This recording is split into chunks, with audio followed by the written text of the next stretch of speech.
Welcome to the Stumbling Spirit, contemplations on the path of resilience. Whether you realize it or not, you are resilient. It's your birthright. As you take in your next breath, know this truth. It's not only about your capacity to overcome difficult situations, but it's about your courage to do the necessary work to heal, learn, grow, and move forward. What you gain is invaluable wisdom. And it's through these hard stumbles in life that we often discover a new purpose that aligns with our spirit. My name is Fabio da Silva Fernandez, Reiki Master, Mindfulness Coach, and Mystical Explorer.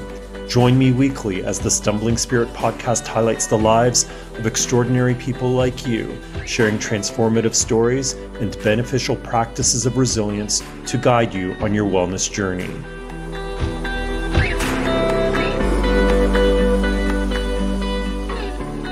Have you ever thought of moving to paradise and starting a retreat? Well, Hume did just that with the creation of Navina, a Thai yoga therapy center in the lush rainforest of Costa Rica, where he teaches this particular modality of massage and touch literacy to small groups of practitioners in training. In between classes and nature hikes, Drew is a beekeeper and produces his own honey. His dream come reality did not come overnight. Drew joins us from Costa Rica to talk about his journey, the importance of human connection, and what he calls the art of compassionate touch. It's my pleasure to welcome Drew Hume. Hi, Drew. Thank you for joining us. Hey, Fabio. Thanks for having me. Why is touch important? Touch is important for so many different reasons. It's something that we get into at the beginning of pretty much every course or workshop that I teach, that we as humans are deeply biologically hardwired for touch. It's the only sense that we can't live without, at least on some part of our body. It's something that when we make physical contact with one another, when we use that sense of touch, it helps to develop our sense of compassion. It creates bonds between people. There's a lot of biochemistry surrounding the process of touch and the biology of touch that really just connects us and brings us together and is essential for human development, really. So when you talk about touch literacy, what does that mean? When we talk about touch literacy, it's because as a culture or as a series of cultures, we have come far away from our roots in nature. So what I mean by that is, as time has gone on and as other influences have come in from the outside and led us to believe certain things, what has happened in various areas of the world and in various cultures is that we have started to touch less and less and less. And just like with any language, when we stop using the language or when we use it less and less, we become less and less literate in that language. And so I position touch as the principal language that we're all born with and that we all have the capacity to use, and that mostly we've forgotten across generations. And so when I take people through these trainings for Thai massage or Thai-inspired manual therapy, one of the things we talk about is not just the execution of the technique, not just the X, Y, Z of how to do all of these things in a massage, but also how important it is to approach touch as a language, as a conversation, as something much more intricate, much more nuanced than we can oftentimes put into words, and yet it's still communicated through touch. And so when we talk about building touch literacy, it's the idea of coming back to this language that we've sort of collectively forgotten for a large part. And so we are trying to relearn a language that we are really hardwired for. It's interesting because I would imagine that there are different levels of touch literacy that exists across the world based on culture, based on locale, whether we live in urban spaces or rural spaces. When I think about that, I wonder, why is it that in a city like Toronto, where I live, that there's this concept of personal space? What is that? Yeah, that's a good question. I'm not really sure where that comes from, that concept of personal space.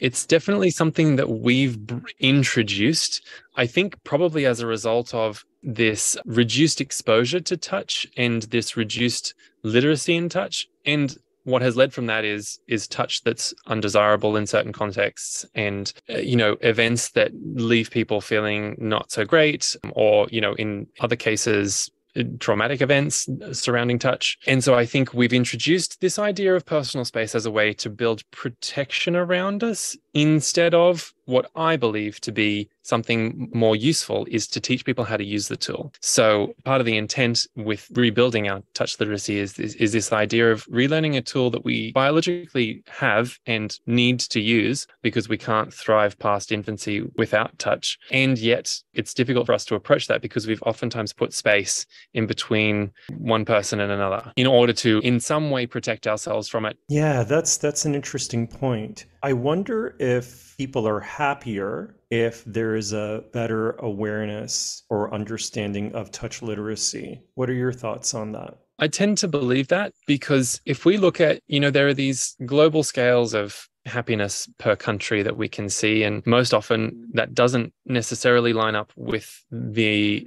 other things that we believe to build happiness, like access to money and shelter and things like that. It doesn't necessarily follow those patterns. We often see some of the countries that have the least amount of those things being the happiest of cultures. Being here in Costa Rica, Costa Rica has scored number one on the happiness index for many years in history. In terms of infrastructure and money and those types of things, there's very little. And so it makes me hypothesize that at least part of that picture, certainly nature and warmth and things like that, I think are part of that picture as well. But I also think part of the picture is that there's more value placed in human connection and physical contact than in other cultures.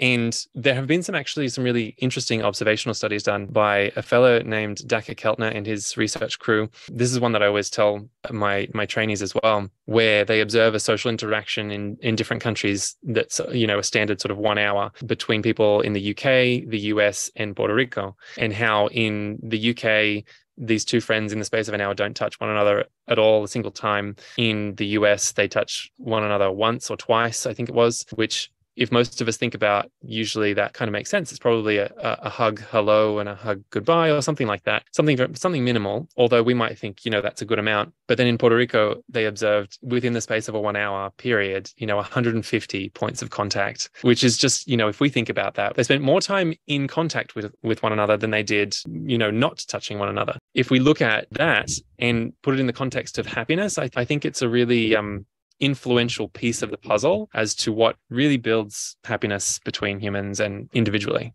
That makes sense to me. My background is Brazilian, and in a general context, I would say that Brazilians are more touchy-feely, for lack of a better term, more connected, physically connected, in an intimate way that's non-sexual. I think that in perhaps North American society, I don't want to speak for the rest of the world, but certainly in North American society, when we think of intimacy, it's often associated with sex, but there's intimacy in relationships. There's intimacy in having conversations and resting your hand on someone's shoulder as they're talking or hugging someone. And so there's this confusion, I guess, around what it means to be intimate in a social situation. Definitely. And some big feelings often associated with that because of this process of where we've lost our touch literacy. When you get more words in a language, you can speak more eloquently, you can do more things with the words, you can string them together in various ways that have various meanings. Whereas when you don't have very many words in a language, you can't do too much. You can sometimes get by with the very basics. And I think that's what most of us are doing. We're just sort of getting by with the essentials, with the basics. And what most people use touch for nowadays is for sexual touch. That's a big part of what we talk about in courses as well is, diversifying our language skill set and relearning all of the various ways in which intimacy can show up in a non-sexual way. Because you're right, intimacy is not just a sexual experience. There's intimacy in looking into one another's eyes. There's intimacy in that supportive hand on the shoulder. There's intimacy in those moments where a friend has been crying or upset and you don't really know what to do except hug them or place your hand on them or something. Those moments are deeply intimate as well. And I also think that to some degree inherently understand that, but we feel big feelings around it and we're not sure what to do with that. For example, when we look into one another's eyes, there's a lot of groups that will take specific time to do that. You'll sit opposite one in person and you'll make eye contact. And so frequently what happens is people break down crying because we don't do that very often. We don't create that intimacy very often because we don't know what to do with the feelings that come up around that, recognizing that there's actually this full spectrum of intimacy as opposed to just one piece of the puzzle. But also, it's this reaction of, you see me, you're actually seeing me, you are noticing me. And I think sometimes in our society, as many people that live in this city of Toronto, a lot of people feel unseen. Definitely. I think that's the dichotomy of a city environment, is where there are so many people around you, yet you feel so isolated. And I think it's because we miss those moments for intimacy. We haven't been brought up in an environment that helps us to understand that those moments are really important. And I guess in some ways it's been exacerbated by COVID too, right? In recent years, that sense of isolation. And so when you reflect on touch literacy, how do you navigate that in this age? Yeah, there's a lot going on around touch literacy in general because of the years that we live in, and definitely COVID has complicated things. And also beyond that, as more and more spaces become trauma informed and we try to understand trauma more and more, that in a good way complicates the puzzle so that we can help to meet people's needs, meet them where they're at a little bit more readily, rather than just sort of saying, here's the recipe, go ahead and try it out. So I would say, this in this day and age, the touch literacy puzzle is much more complex and nuanced than perhaps we once thought, and in a way that we once approached it. And even though it's even more nuanced and maybe a bit more challenging as a result, I think it's even more important because we've all had so many varying experiences that include touch that is maybe not in the most ideal of ways. Because of that, it becomes even more important to try and relearn what touch can be, how beneficial it can be, how important it can be to build connection, to make people feel a sense of belonging and to create this sense of community. And your way of opening that door to touch literacy is through Thai massage. So can you explain to us, what is Thai yoga therapy, and is it the same as Thai massage? Yeah, it is in the general sense of the word. There are various ways in which we can call this practice of Thai massage and Thai yoga therapy.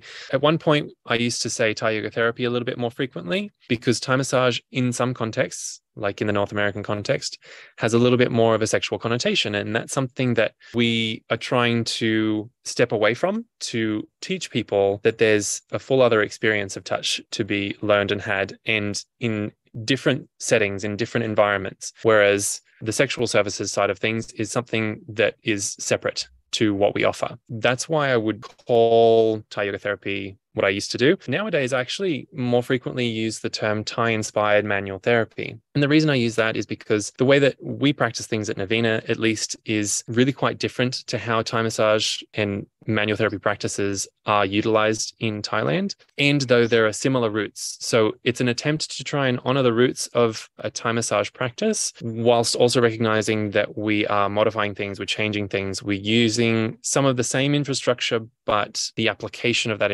infrastructure is different. So it's sort of, the naming of the thing has evolved a little bit over time to reflect the roots of the practice and also reflect that it's not quite the same. Let's go back in time a little bit. So you graduate from university in Canberra in 2010. You graduate with honors.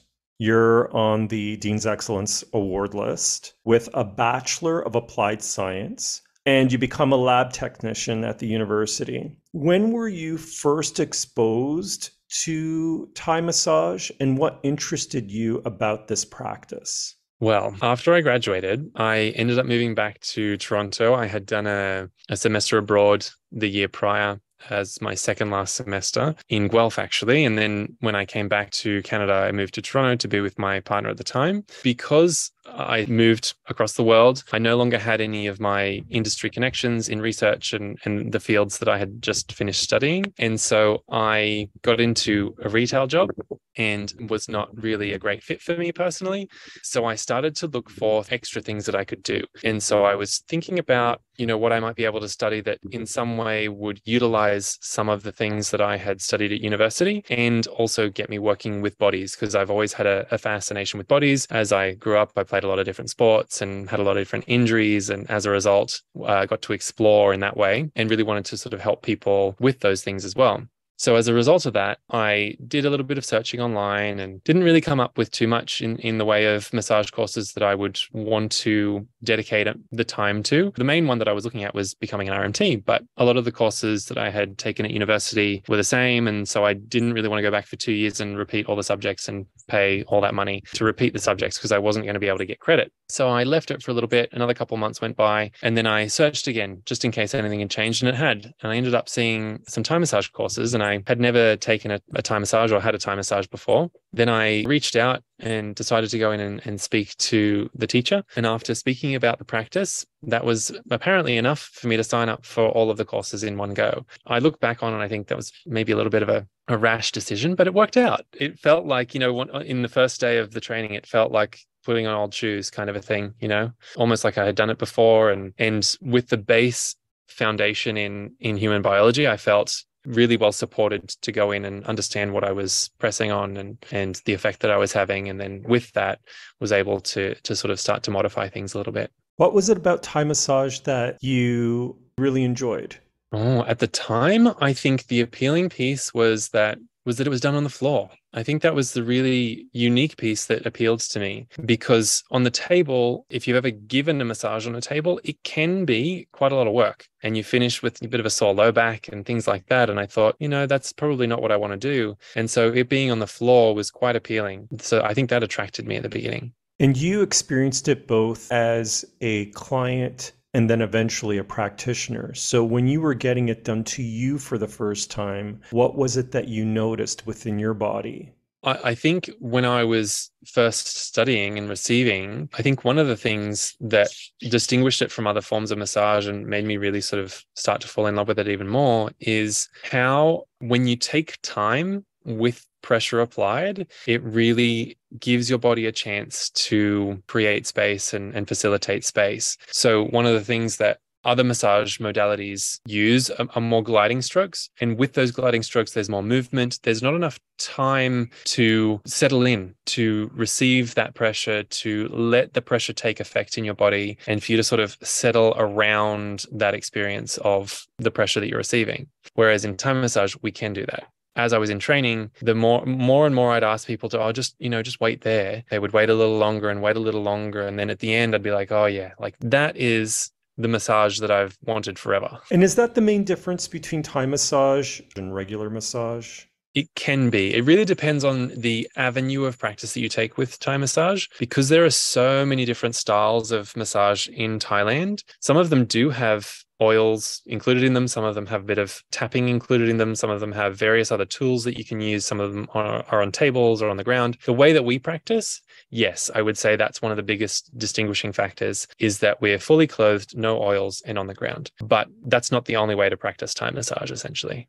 And so as a practitioner, what are the things that you enjoy about doing this modality? I really appreciate how the practice is good to give, as in you can give the practice and feel at the end of the session that you are not drained, that it didn't take things from you that you weren't willing to give. And so it feels a lot more sustainable. It feels like it can be done for forever as needed. And for me, that's really important to know that I'm stepping outside of this idea of I don't have to sacrifice feeling good in order to help facilitate other people feeling good. Because that's, I think, a bit of a construct that we've created around massage, and how massage therapists, they work so hard and their joints and things break down in a handful of years after they start. I really want to avoid that and teach people and practice in a way that is sustainable. Well, I have to say that I did get a massage from you years ago, and quite honestly, it was the best massage I'd ever had. I'm glad. At some point, you decide to make Canada your place of residence, right? So what led to that? Well, once I had started my Thai massage journey, I began to teach for my teacher very quickly. And then after that, I separated out and started to write curriculum for Navina, and which is now my school and retreat center. And with that, I had to open a business in Canada, had to get established, and I started working out of a yoga studio at Midtown. And then things, one thing led to the other, and I found myself getting really well established in the city. And then about a decade ago, you traveled to Costa Rica and you have this experience of swimming with dolphins. Can you describe that moment to us? And was that the moment that inspired you to relocate to Costa Rica? Yeah, I think that was definitely a seed. So that was the first full day in Costa Rica. The night before actually, a green sea turtle had made it up onto the beach and was laying her eggs. And I was like, oh my God, this is a National Geographic moment. Can't believe my life is happening right now. And then the next day I went out to swim. I was a swimmer for many years, about 100 meters out into the ocean. And I pause and sort of take a moment and look around, and then I see a dorsal fin. And I'm like, there's a moment where like my heart sort of stopped. And then I realized, but there wasn't a tail fin. So I was like, well, it's not a shark then. So, and then another one came up right next to it. And I saw at that point, it's a dolphin. There are two dolphins swimming up next to me. And it was just like another National Geographic moment. I was like, oh my God, I yelled out to shore, there's dolphins. And yeah, they sort of swam by and I was like, no, don't go. So I started to try and swim after them, of course, way too slow for dolphins. And then at a certain point, they sort of stopped coming up. And so I stopped swimming. I was like, that was a really nice moment, but I would like it if it continued. And then after a moment, I turned back around to start swimming back to shore. And sure enough, they'd swum back underneath and come by again for another little visit. So that was a really cool moment. And after that, that was actually the trip that I started developing curriculum for Navina and a business plan and things like that. And within that business plan, there was actually the seed of thought of one day having a retreat center where I could teach, but also host other people to teach their things in the mountains, near the ocean, that kind of a thing, next to or in the rainforest. So that was the seed, I think, that was planted there. I didn't realize that it would be here in Costa Rica, but then after coming back a number of times over the years after that, it became Costa Rica. That's amazing. What does Navina mean? It means new, fresh, or modern.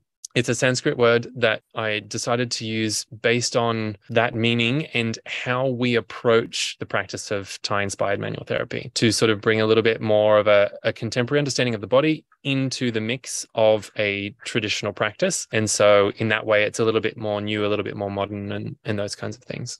What are the benefits of your style of Thai-inspired manual therapy? I think one of the biggest benefits is that we take a lot of time. So over the years, my practice keeps getting slower and slower and slower and slower. And it's because I'm paying more and more and more attention to the responses of the body, the tissues, the nervous system, and things like that. And when we practice that way, not only are the results the best that they've ever been, but also what happens is people experience something that they've desired for a very long time. And that's the mix of intensity, but also deep relaxation. It's this really weird combination where usually you get intensity, like a deep intensity, but you don't get relaxation because it's too intense, or it's like it's keeping you alert. But when we move really slowly, we pull that down into relaxation as well to combine these two in a really unique way. And so I think that's one of the biggest benefits over the ways that other people practice. I really resonate with that because when I reflected on when you did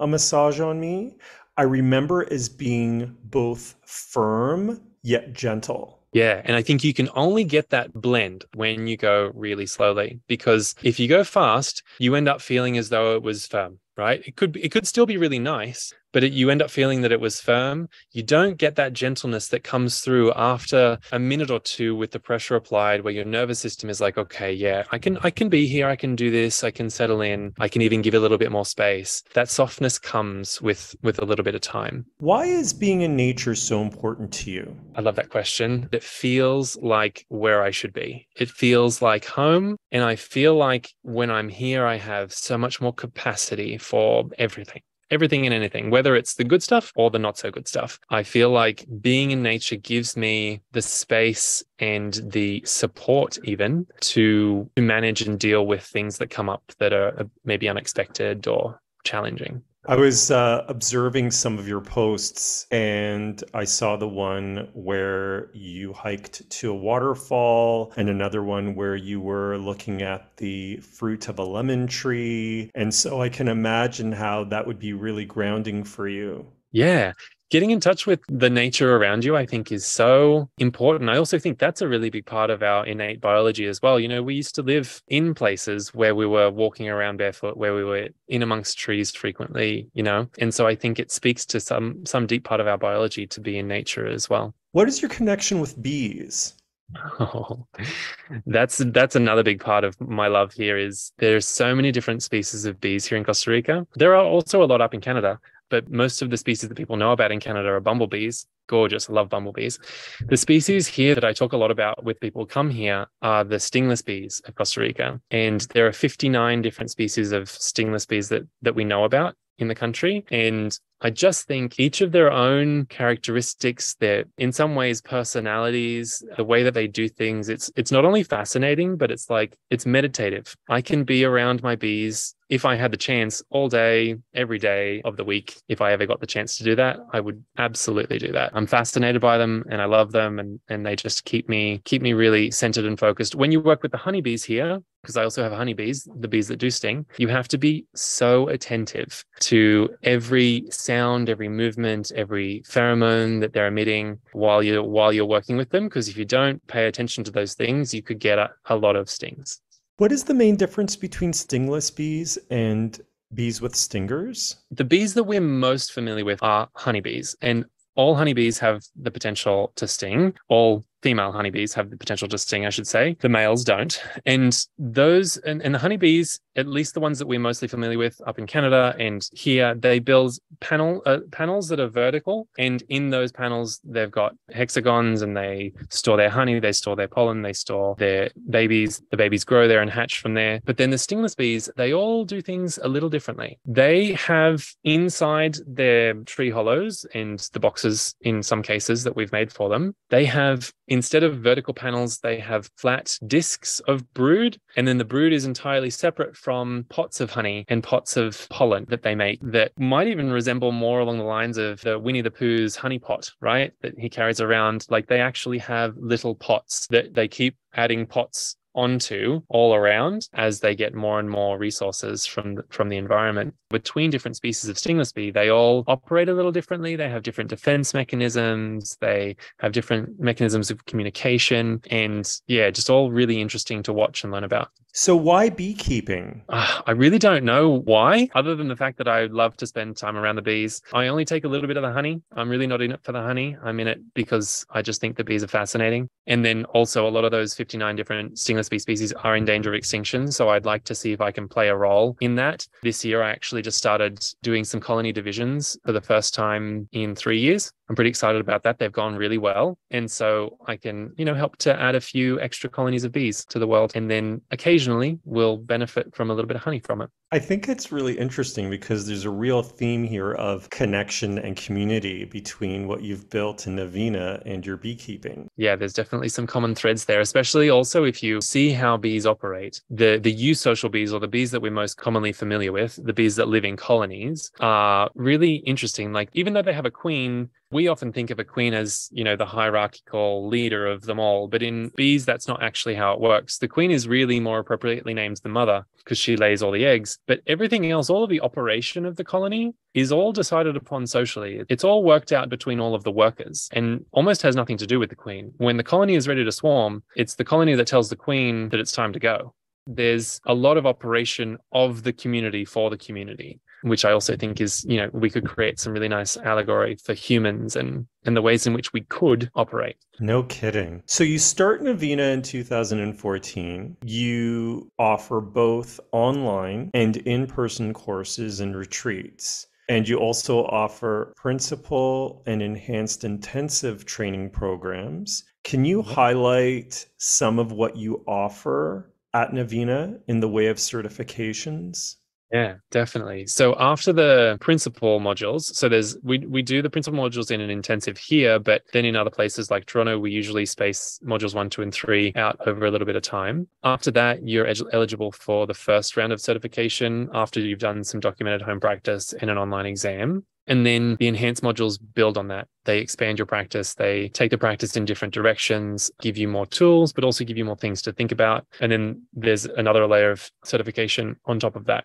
And so, yeah, we do some intensive format trainings down here, and we do a little bit more spaced out format trainings up in Canada and in other places in the world too. So, what is the proportion of what is taught? So, you have theory and then you have practice, and then I guess you have your homework, right? So, could you explain a little bit more about that? Yeah, definitely. So module 1 is definitely the module with the most theory, with the most talking, with the most text, with the most sort of digging through that information and setting the foundation first. And then from there, per module, it gets to be a little less talk, a little more practice for the vast majority. Once we get into the enhanced courses, it is a good mix of theory and practice because we're often introducing some new ideas and concepts, like, for example, working with something that we call the myofascia, as opposed to sinking into the muscle. We're utilizing angles and different ways to pull on tissue in our treatments. And so with that, it's good to understand the tissues that you're working with and how to direct a little bit more attention in those directions. So I would say all in all, the first module is probably 60% theory and 40% practice. And then from there on, it gets to be more and more practice as time goes on. And then per module, we do 10 practice sessions as your sort of homework. So after you do the principal intensive, you've done 3 modules. That means 30 documented practices in order to be able to then sit the exam to get certified. And now Navina is not only you, but a team of practitioners, right? Yeah, and some educators too. I've got a little team of educators who are out there teaching the things as well. Teaching not only in Costa Rica, but in Canada, the UK, Yeah. and Germany. Yes, exactly. When you think back at the last 12 years of you practicing Thai massage, and I guess you've been teaching for 11, what do you reflect on over this period of time, having gone through all of this and having built what you created? It's funny. I probably should take more moments of reflection. I don't tend to do it too often, but the moments when they do happen, there's a little bit of disbelief in there of like how I've landed to where I've landed now. I think if you had told me 12 years ago, this is where I'd be and this is what I'd be doing, I think I'd probably laugh a little bit. But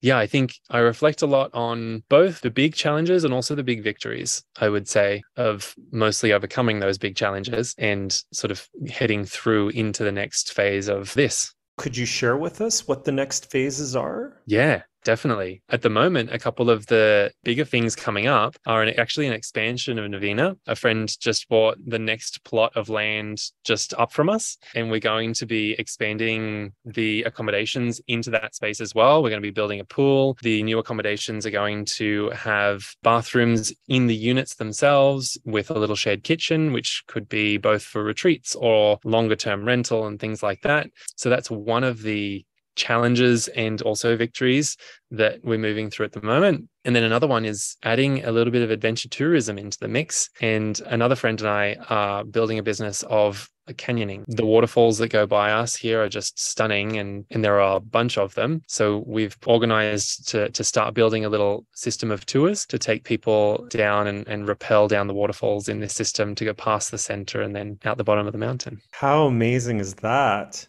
Yeah, it's pretty fun. We just did the first few descents the other day, actually, after having talked about it, planned it out, and started the process about 6 months ago. We just got our rappelling gear, and so we're going to be out there playing a little bit over the next little while. That's great. So you talk about the new phase, but could you describe your existing space? What does your existing space look like right now? We have a central gathering space where we eat all of our meals. It's where the kitchen is attached to. And then around that, we've got these tent platforms you can see behind me, these tent platforms with custom built tents. So it's a glamping setup, some nice beds inside, electricity to each of the platforms, some little shelves that you can unpack your stuff in, those kinds of things. And then we have some shared bathroom blocks down through that way. There's the main bathroom block there where we've got 3 showers and 3 toilets. And then there's a couple other bathroom blocks around the center. And And then over the far side, there's the training and movement platform, and that's where most of the stuff happens.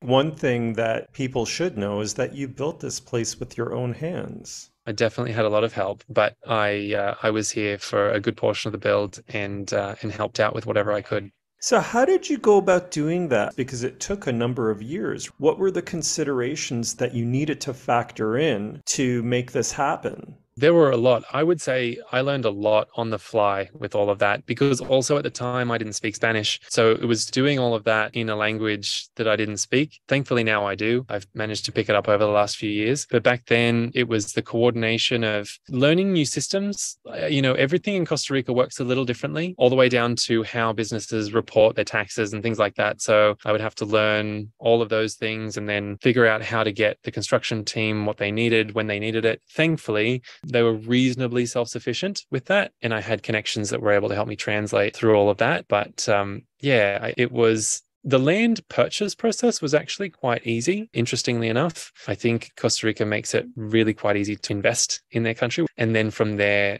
it's maybe a little bit more complex as time goes on and as you learn more and more of the things that you need. Did you reflect on what kinds of materials you used to build your retreat center? One of the really helpful things that I did before building was I actually rented another space. And the space that I rented was only 6 or 7 years old, but they had used bamboo and things like that. And even though it was treated, it was already after 5 years rotting and needed to be replaced. And so there were a lot of things that I learned from that process. They also, with their platforms, they dug away the earth and built the platforms without really then measuring or modifying or reading the land.